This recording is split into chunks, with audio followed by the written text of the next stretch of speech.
Você já parou para pensar quem escreveu a história da igreja que você conhece hoje?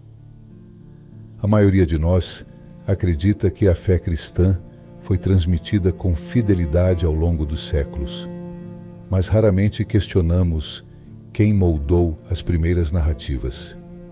E se eu te dissesse que o primeiro grande historiador cristão pode ter contado apenas o lado conveniente da história?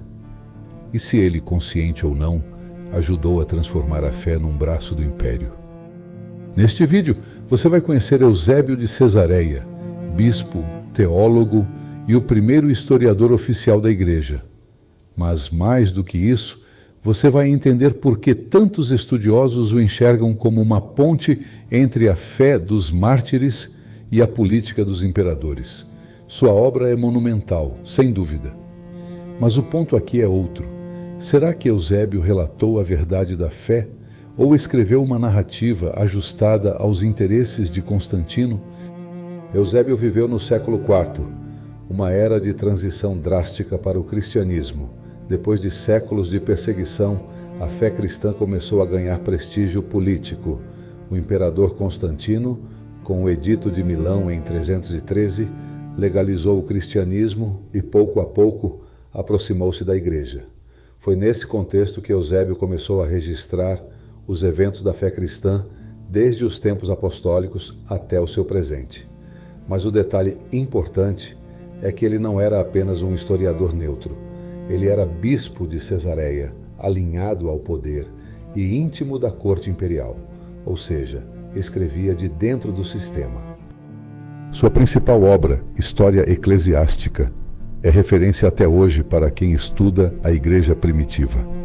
Nela, ele narra os primeiros mártires, os concílios, as heresias e os feitos dos apóstolos.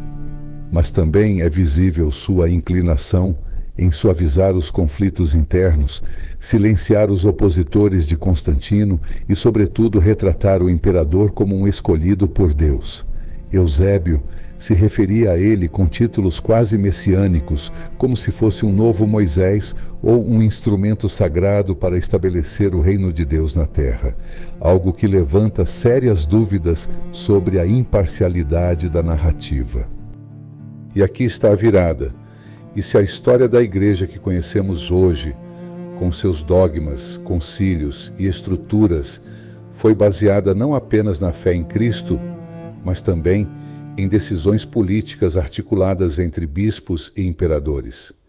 E se a teologia que aprendemos foi em parte moldada por conveniências de Estado, Eusébio, intencionalmente ou não, ajudou a legitimar essa nova aliança entre o altar e o trono. A igreja, que antes era um corpo vivo, guiado pelo Espírito, começava a ser institucionalizada sob um manto de poder. 3 elementos são centrais para entender o impacto disso. Primeiro, Eusébio omitiu e silenciou vozes dissidentes. Cristãos que resistiram à união com o Estado ou defendiam práticas mais místicas e descentralizadas simplesmente desapareceram de sua narrativa.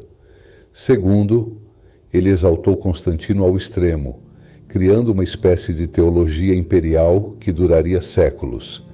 E terceiro, ele contribuiu para um modelo de igreja cada vez mais hierárquica, onde o sagrado se confundia com o institucional e onde os ensinamentos de Jesus começaram a ser reinterpretados à luz das necessidades políticas do momento. Não se trata de demonizar Eusébio. Ele era um homem de seu tempo e talvez acreditasse sinceramente que estava ajudando a fé a se expandir. Mas é preciso fazer perguntas incômodas. Será que, ao abraçar o império, a igreja perdeu algo essencial?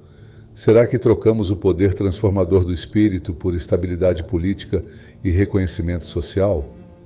A nova reforma protestante surge justamente para reabrir essas feridas históricas e nos convidar a voltar às raízes do Evangelho, que não depende de tronos nem catedrais, mas de corações rendidos e comunidades vivas. Se isso faz sentido para você, deixe aqui nos comentários. Você acredita que a igreja de hoje ainda vive sob a sombra do império? Já se perguntou se a história da fé que te contaram foi filtrada por interesses políticos? Curta, compartilhe e se inscreva no canal da Nova Reforma Protestante. Aqui a história é contada com coragem e com sede de verdade.